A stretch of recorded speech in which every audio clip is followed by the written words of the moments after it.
Convido a todos e todas para que abram suas Bíblias comigo na primeira epístola de Paulo aos Coríntios, em seu capítulo de número 7, verso 12 a 16.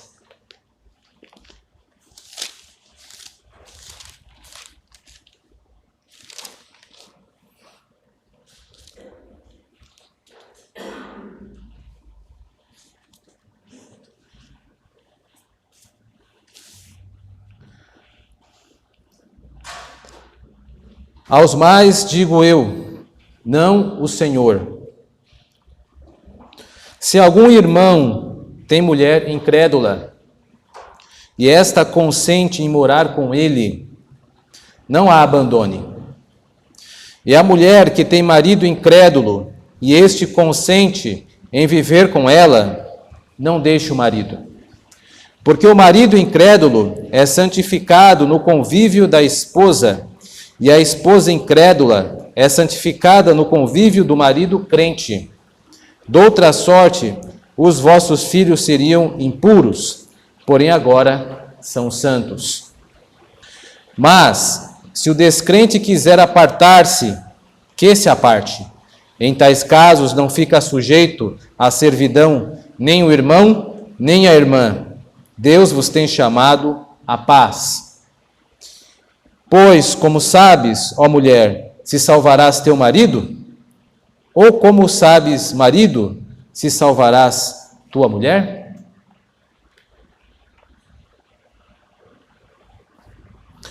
Há um ditado muito comum que diz assim: a união faz a força.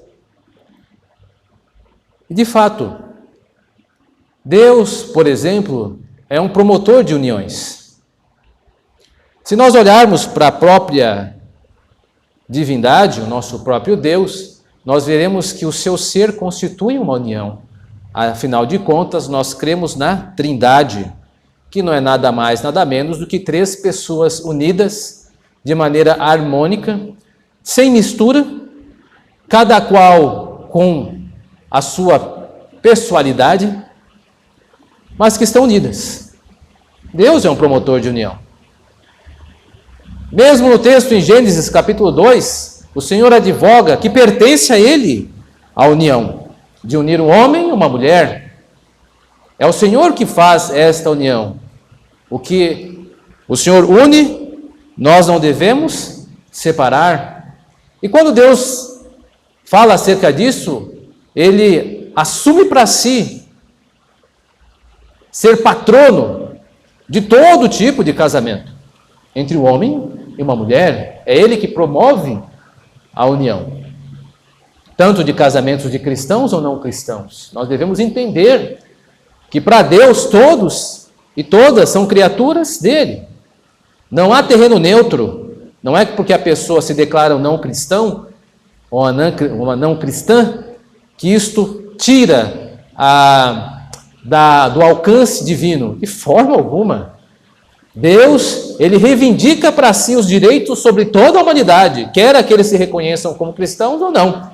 Estes estão em rebeldia e receberão a paga por esta rebeldia. Nós, os cristãos, cremos em Cristo e somos, por isto, súditos e súditas do Senhor.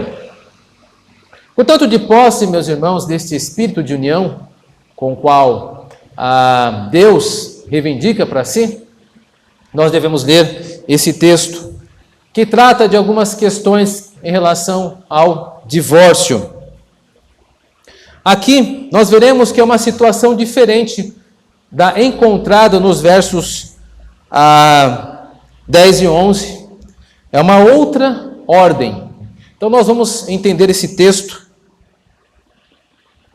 primeiro pela sua ordem, a que é dada na Bíblia, que se encontra no verso 12 e no verso 13. A ordem é esta: aos mais digo eu, não o Senhor. Se algum irmão tem mulher incrédula, e esta consente em morar com ele, não a abandone. E a mulher que tem marido incrédulo, e este consente em viver com ela, não deixe o marido. Isto é uma ordem de Deus. Ou seja, nós precisamos entender que esta ordem, ela vai de encontro à situação a qual quer tratar. Não é todas as situações. O que Paulo está tratando nesse texto é de um casamento onde uma pessoa é cristã e outra pessoa não é cristã.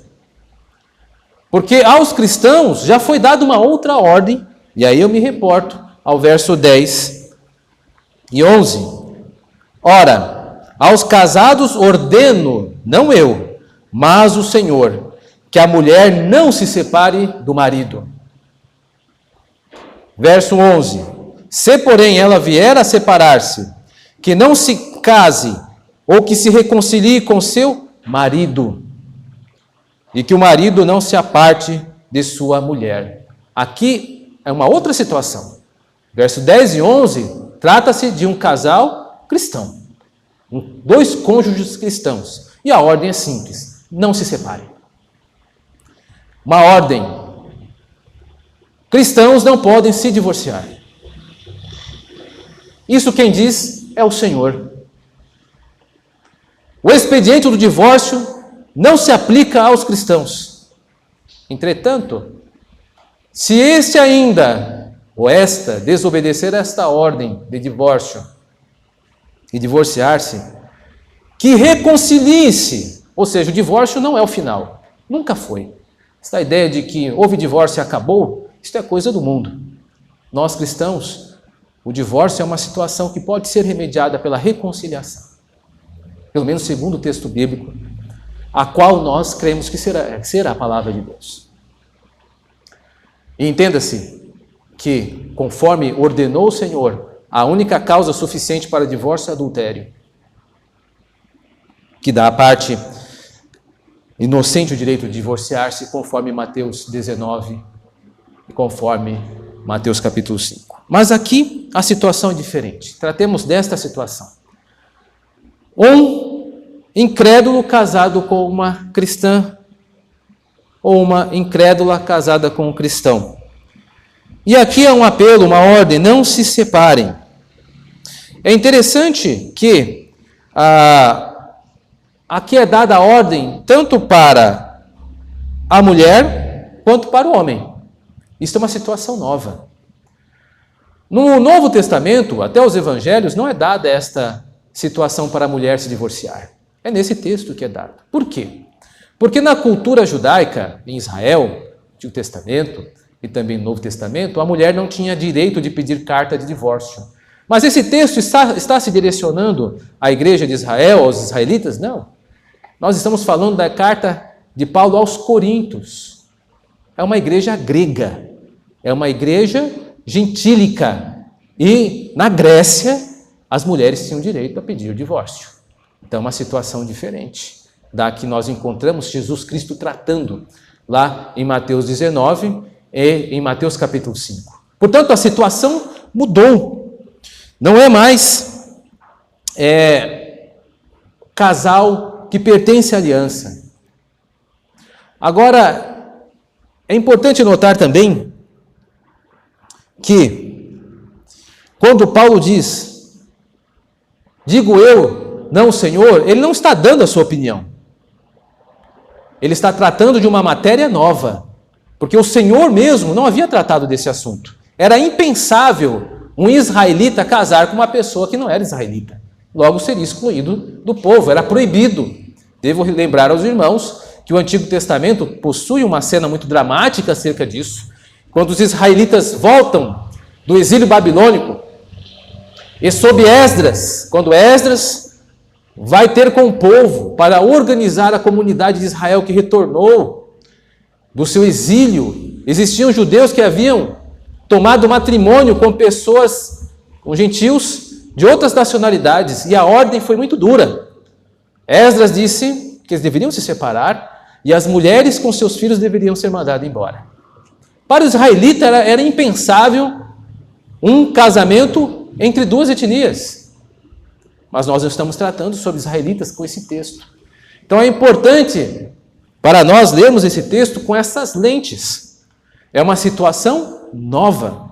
Uma situação que o nosso Senhor Jesus Cristo não tratou em seu ministério terreno. E é por isso que Paulo está dizendo, digo eu, não Senhor, eu estou tratando desse assunto. O Senhor não tratou desse assunto. É isso que significa. Então não é a opinião do apóstolo Paulo, não é uma palavra que nós devemos tomar por segunda, abaixo da autoridade de Cristo. Não, Paulo é um apóstolo. E nós somos uma igreja apostólica, sim, porque nós estamos fundados nos ensinamentos apostólicos do Novo Testamento. Portanto, o que Paulo está dizendo é com a autoridade do Espírito Santo, com a autoridade de Deus. Crente com incrédulo, ainda assim não deve se divorciar. E aqui é importante também termos uma clareza. Paulo não está falando com um crente que casou com um incrédulo. Paulo está entendendo esta situação de uma conversão, ou seja, um casal de incrédulos, um dos cônjuges converteu-se. E aí surge o problema. O que eu faço agora? Meu cônjuge não é crente, então eu vou me divorciar. Alguns estavam tomando essa atitude. E Paulo está dizendo, não façam isso. Não façam isso. Portanto, é preciso entender essas questões nesse texto. É um texto que está tratando um fato novo, matéria nova, que é um casamento de uma pessoa que converteu-se ao cristianismo e o seu cônjuge não. Esta pessoa queria divorciar-se e Paulo está tentando dissuadir e dizer, não faça isso. Não faça isso. E a mulher, nessa época, poderia também pedir divórcio. É importante que nós tenhamos isso com clareza, porque no capítulo 7, lá no verso 39, nós vamos ver que Paulo veta qualquer casamento entre um cristão e um incrédulo. Então não pensemos nós que um cristão se deu o direito, se auto-autorizou a casar com o incrédulo. Não é julgo desigual que Paulo está tratando, porque no capítulo 7, verso 39, ele entende que a igreja entende que não se pode entrar em julgo desigual. Cristão não casa com incrédulo. Cristã não casa com incrédulo. Dito isso, meus irmãos, a ordem então fica mais clara. Não é uma opinião de Paulo, é uma ordem. Não se separem. Mesmo se estiver casado com um incrédulo. E aí, nós vamos entrar nas justificativas do verso 14. Que diz assim: porque o marido incrédulo é santificado no convívio da esposa, e a esposa incrédula é santificada no convívio do marido crente. Doutra sorte, os vossos filhos seriam impuros, porém agora são santos. Agora nós entramos em uma outra seção, que é a seção das justificativas. E o apóstolo Paulo tem duas justificativas para que o cônjuge cristão não venha a abandonar, pedir divórcio, porque o seu cônjuge é incrédulo. Primeiro, porque é possível ainda que, através da convivência, o cônjuge que não é cristão seja abençoado por Deus. Por isso que a expressão no verso 14 é que o cônjuge é santificado pelo outro. Como assim santificado? Veja, o texto não está entendendo o santificado como conversão, porque ele permanece ou ela permanece como incrédula. Percebam que o título incrédula e incrédulo não some, ele permanece no texto. A ideia de santificado é que o cônjuge cristão, sendo um cônjuge que teme a Deus, que ama o Senhor, e por isso mesmo receberá bênçãos de Deus, e estas bênçãos serão comunicadas por solidariedade ao outro cônjuge. Como assim? Porque você é membro do corpo de Cristo, você recebe as consolações de Deus, a edificação do Espírito Santo, você se torna uma pessoa de paz, uma pessoa mudada, você é nova criatura. E ainda que o seu cônjuge não seja nova criatura, ele ainda participa dos benefícios do Espírito Santo em tua vida. É por isso que o apóstolo Pedro, lá na sua carta, irá até, dentro desta linha de pensamento, dizer, olha, como é que você não sabe se o seu cônjuge pode se converter também, que é o que está sendo dito também no verso 16. Como é que você sabe que ainda pela sua perseverança o seu marido ou a sua esposa não venha se converter? Então ainda há esperança. Por isso a primeira justificativa está direcionado ao cônjuge. Não se divorcie se você converteu-se e o seu cônjuge não. Porque por meio de você Deus há de abençoá-lo e talvez, quem sabe, o Senhor não se apiede e esta pessoa possa se converter. Essa é a primeira justificativa. A segunda justificativa são as crianças. É uma preocupação dos pais, as crianças, claro. E aqui é interessante porque as crianças são declaradas santas por causa do cônjuge crente. De outra sorte seriam impuras. E a separação de santidade e impureza é por demais interessante no seu aspecto cerimonial, vamos dizer assim, primeiramente, porque uma criança santa, ela é separada para Deus. E aqui entende-se que ela pertence ao povo de Deus, embora o outro cônjuge, o pai ou a mãe que seja incrédulo, não. Ou seja, as crianças serão abençoadas. Então, se é por causa das crianças, fique no casamento. Deus há de abençoá-las por meio de você. E diferente do cônjuge, elas serão totalmente abençoadas. Elas são santas. Veja, o cônjuge incrédulo não foi declarado um santo, ele ainda é incrédulo. Mas as crianças não. As crianças são santas, pertencem a Deus, mesmo um dos pais não sendo cristão. E é maravilhoso aqui um testemunho, porque quem é que influencia as crianças não é o incrédulo do casal, é o santo ou a santa. Porque a luz sempre vence as trevas na Bíblia. Então é interessante que quando Deus olha para um casal, e este ainda que composto esse casamento por um incrédulo e um santo, a luz tende a vencer as trevas. Porque imagine o inverso. O inverso seria, olha, se as trevas fossem mais fortes, o cônjuge incrédulo, eu vou usar uma expressão agora do Sínodo de Dort, da Tulip, dos pontos calvinistas, que seria a depravação total. Eu acredito que todos se lembrem que a doutrina da depravação total diz que todos nós somos, abre aspas, depravados, ou seja, todas as nossas áreas da nossa vida são afetadas pelo pecado. De posse dessa visão doutrinária, o incrédulo ele não deprava as crianças, digamos assim. Ele não comunica as suas trevas aos seus filhos, mas o pai ou a mãe crente comunica a sua luz a seus filhos. Este é um lindo testemunho de que no lar vence a luz e não as trevas. Por isso os filhos pertencem ao Senhor. E é um testemunho que a luz sempre irá vencer as trevas. Os nossos filhos pertencem a Deus, mesmo que um seu cônjuge, sendo homem ou mulher, não pertence ao Senhor. Por isso que no casal, o marido crente ou a mulher crente deve insistir no batismo dos seus filhos. Deve insistir nisso. É claro que, como são casados, há um consenso entre o casal que precisa ser alcançado.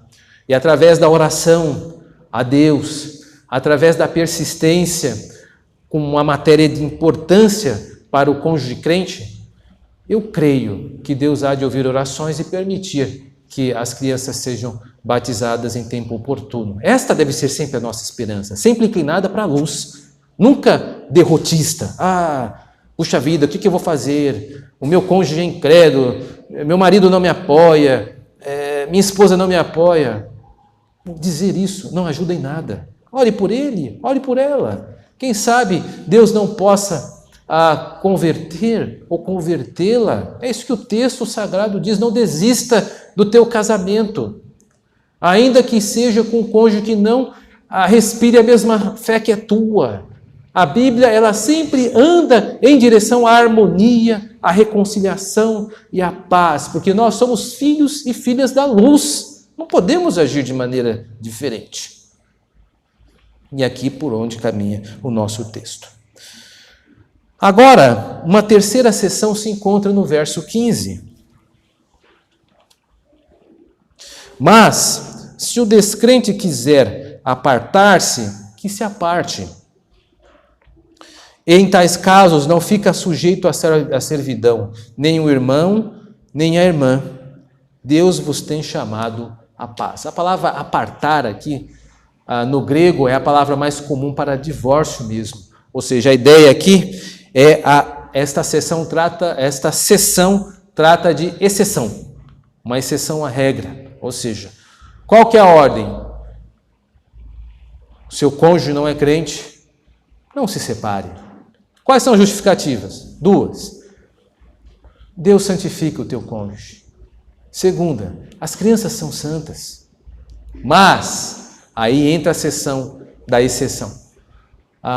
Mas, seu cônjuge incrédulo, ele quer divorciar-se. Parte dele. Veja, a origem, a fonte não é o crente. É sempre o incrédulo que vai dividir, que vai faccionar. Mas se partir dele, então neste caso, que não parte de você, então o divórcio é cabível, sim. Ou seja, não há jeito, a parte ofensora quer o divórcio, então você fez o que pôde, orou pelo seu casamento, mas isso não aconteceu. Então aí, Paulo diz à igreja, neste caso, não tem jeito, né? Então se divorcie. Esta é a segundo texto que trata acerca de divórcio. Porque esta pessoa é uma pessoa incrédula, é uma pessoa que não quer paz, parte dela é o divórcio, então o crente ele não tem condições mais de transitar, não por iniciativa dele ou dela, mas porque a outra parte é facciosa, ela quer cessar-se mesmo. Portanto, vejam, meus irmãos e irmãs, que nesse texto, Paulo está tratando de um incrédulo e um crente, ou uma incrédula e um crente. Não é de um crente e um crente. Então, não se aplica no caso de duas pessoas que são cristãs. Duas pessoas que são cristãs, a situação já foi dada. Versículo 10 e 11. Não se aparte. A única causa suficiente para divórcio é o adultério. E aí, a Confissão de Fé de Westminster, a qual nós subscrevemos, é a nossa interpretação bíblica, dá a parte que foi ofendida pelo adultério o direito a contrair novo matrimônio. Então, esta pessoa não está incorreta.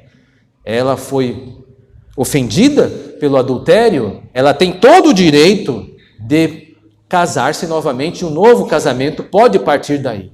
Agora, aquela pessoa que, sendo cristão ou cristã, divorciou-se sem a causa suficiente do adultério, ela, ainda que se contrair matrimônio com outra pessoa, é um casamento adulterino, é um casamento que o Senhor vê como um tipo de adultério, ainda que a nossa sociedade possa interpretar ou chamar de casamento, a igreja do Senhor Jesus Cristo entende que é uma situação de adultério, embora institucionalmente pareça que está tudo bem, não está, porque não houve a causa suficiente que foi o adultério.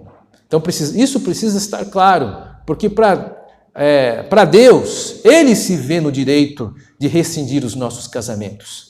É o Senhor que irá dizer quando o seu casamento vai terminar. Como? Levando teu cônjuge. Ou leva você, ou leva o teu cônjuge. Aí sim, a partir daí você pode contrair novo matrimônio, depois que o seu cônjuge for embora, partir para o Senhor. Caso contrário, o Senhor não vê com bons olhos nós nos autorizarmos a tomarmos uma decisão que pertence apenas a Ele. E é isto que faz aqueles que querem divorciar-se, quando a causa suficiente não é adultério, se ambos são cristãos. Agora, se você é cristão e está casado, converteu-se no casamento, isso não se aplica a você. É uma outra situação. Seu cônjuge é incrédulo. Mesmo assim, não se separe. Deus uniu vocês. Não se separem. Você santifica o seu esposo. Seus filhos também são crentes. Ore para o seu marido. Ore pela sua esposa. Deus vai ter misericórdia. Se não se manifestou ainda, tenha esperança, porque o seu casamento é santificado no Senhor. Isso não tenha dúvida, porque a Bíblia garante isso. E aí nós seguimos em frente, esperando que Deus possa se apiedar de nós em tempo oportuno. Portanto, meus irmãos e irmãs, 1 Coríntios, capítulo 7, toda trata de várias circunstâncias em relação a relacionamentos, tanto de viúvos, tanto de viúvas, de incrédulos, e crentes e crentes, noivos. É uma boa leitura para que você possa fazer em casa, e fica aí a dica, conforme falam, né? E você ler e estudar esse texto e defender o seu casamento, aqueles que são casados. Aqueles que ainda não se casaram, por favor, prestem atenção, o assunto é muito sério. Casou uma vez e a ideia bíblica é apenas a morte há de separá-los. Então leve a sério. O mundo vai rir do que eu estou falando. Ainda mais que está na internet, alguém pode transformar isso até em chacota. Porque eles pertencem a esse tipo de atitude. São trevas. Não espere ouvir o que eu estou dizendo de outras mídias sociais, de gurus, de pessoas que querem ser técnicos em aconselhamento, de psicólogos. Eles não vão dizer isso que eu estou dizendo. Quem há de dizer isso são aqueles que defendem as Escrituras Sagradas. E apenas este espaço se presta a isto, que é a Igreja do Senhor, que procura pregar o Evangelho conforme ele é. E é assim que Deus vê o matrimônio, com muita seriedade, e com apenas ele tendo o direito de reincidir, de seccionar o matrimônio, chamando uma das partes para si. Meus irmãos e irmãs, eu quero concluir me reportando a esse mesmo provérbio inicial, a união faz a força. Desde a minha época de juventude, não faz tanto tempo assim, né? Nós temos uma empresa que faz açúcar, trabalha com açúcar refinado, que é a União, né? Então, às vezes, as pessoas remendavam, a União faz açúcar, né? Para tentar fazer uma piada com o provérbio. Vocês entenderam? A questão é que é uma fortuita ou uma doce situação, porque, de fato, a união ela é doce também. E Deus espera que nós aproveitemos essa doçura do matrimônio. O matrimônio é bênção, é união. É uma pessoa que você tem para, na sua vida, caminhar com você. Carregar o teu fardo junto contigo e você carregar o desta pessoa. A imagem do casamento é uma das mais belas que existem. São duas pessoas unidas, uma outra envelhecendo juntos pelo amor de Deus. É isso que é lindo. São um casal que estão passando por todas as fases juntos, como deve ser. Atuando e tolerando as falhas dos outros. No mundo, as pessoas não valorizam isso, trocam de cônjuges como se troca de roupa, porque só ficam com a pessoa enquanto ela é oportuna para esta pessoa tirar vantagem.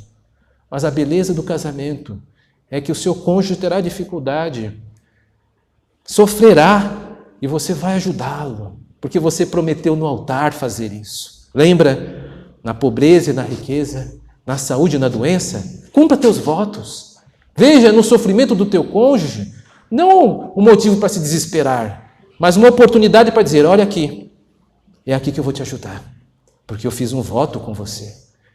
Eu fiz um voto diante da igreja de Deus, e um voto diante do meu Deus, e vou te ajudar na tua fraqueza. Se você não consegue andar, eu vou te carregar, porque eu fiz um voto. Esta é a beleza do casamento. E falando em beleza, a beleza é passageira, ela vai embora. A beleza do casal é caminhar junto, envelhecer junto. Isto o mundo não valoriza, mas nós, como igreja, precisamos valorizar.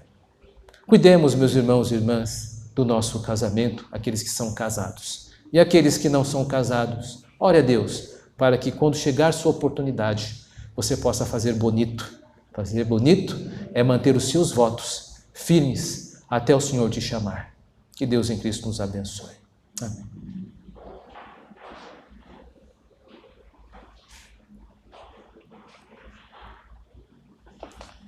Cantemos, meus irmãos e irmãs, o hino de número 100.